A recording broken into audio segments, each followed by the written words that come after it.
Welcome back to By George and to Johnsonville, the gateway to the capital city, Wellington. And Johnsonville has always been the gateway to Wellington because the road behind me used to be the main trunk line north. It used to come along this road, over where the motorway is now, and over the Belmont Viaduct. On the 7th of March 1840, Frank Johnson arrived in Wellington. It took him about 12 months to get up here to Johnsonville, where he'd bought two plots. One directly behind me, which he turned into a sawmill and cut down the trees and used it for timber, and another plot down Glenside, which became the halfway house. That is the halfway stopping point between Wellington and Pororua. In 1866, Cobb & Co. came to Johnsonville. Its coach service took people from Wellington Harbour through Johnsonville to most points north, including Wanganui. On Moorfield Road, you might notice this small plaque. It's opposite McDonald's, or just to the right of the medical centre. It's a plaque dedicated to Frank Johnson, from where we get the name Johnsonville. Johnsonville quickly expanded into a farming and residential community.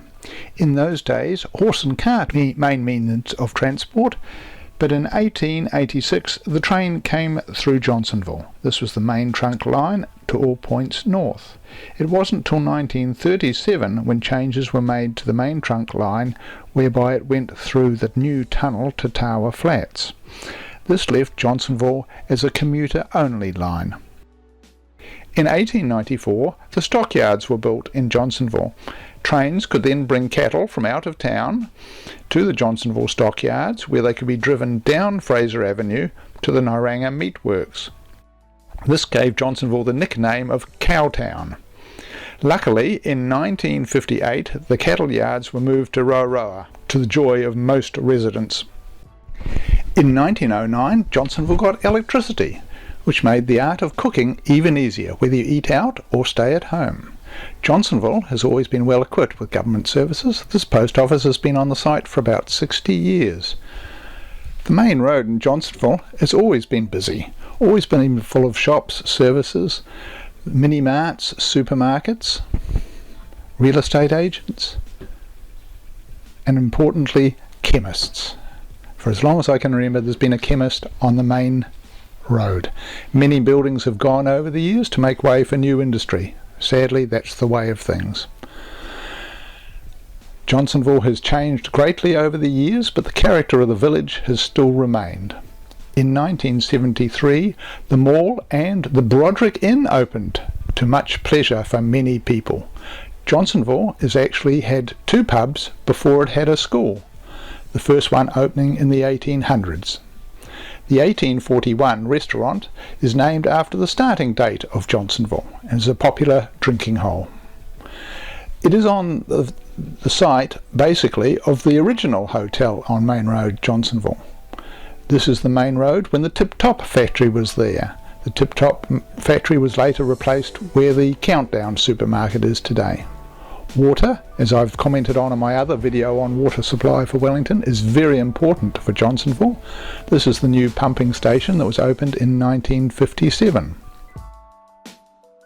The main road of Johnsonville has changed a lot in size and vehicles and traffic through it, but the layout is still much the same as it always been, with St John's Church up on the hill at the far northern end of Main Road. In 1950, the motorway went through Johnsonville, and this tunnel originally was two ways. Don't try it now, it is now only one way with an access road to the right. Traffic has always been busy through Johnsonville. This photograph taken in the 50s of Moorfield Road shows that it is still just as busy today as it was then. Infilling has plagued Johnsonville in recent years, with many big sections now reduced to crammed and small flats. No room to play cricket there. The main road had hotels on it when it first opened, and it hasn't changed much. Here you can see the Johnsonville Railway Hotel, a very historic building, and one that we lost just recently when KFC pulled it down to make way for a car park. Here you can see the St John's Church in the distance. Once again, the Railway Hotel. Very important stopover for people coming through Johnsonville on the way to northern suburbs. The Independent Herald has now been going 50 years, bringing information to the people of Johnsonville. It was celebrated at the Onslow Historical Society's headquarters in Kandala the other day. A good turnout of former staff and editors was present.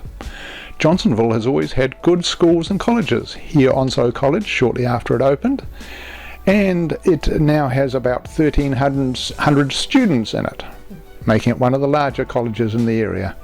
It's also well known for being the first college in the area to lose its uniforms and replace it with mufti. This was very controversial. Johnsonville West School still serves the western community of Johnsonville. The hills haven't changed. Johnsonville still grows and is a good commercial and residential area. Good shops, good transport through train and motorway access, and it's still a lovely place to live in. Hope you enjoyed the video. If you have, tick like, tick subscribe. More videos coming along very soon. Thank you for watching.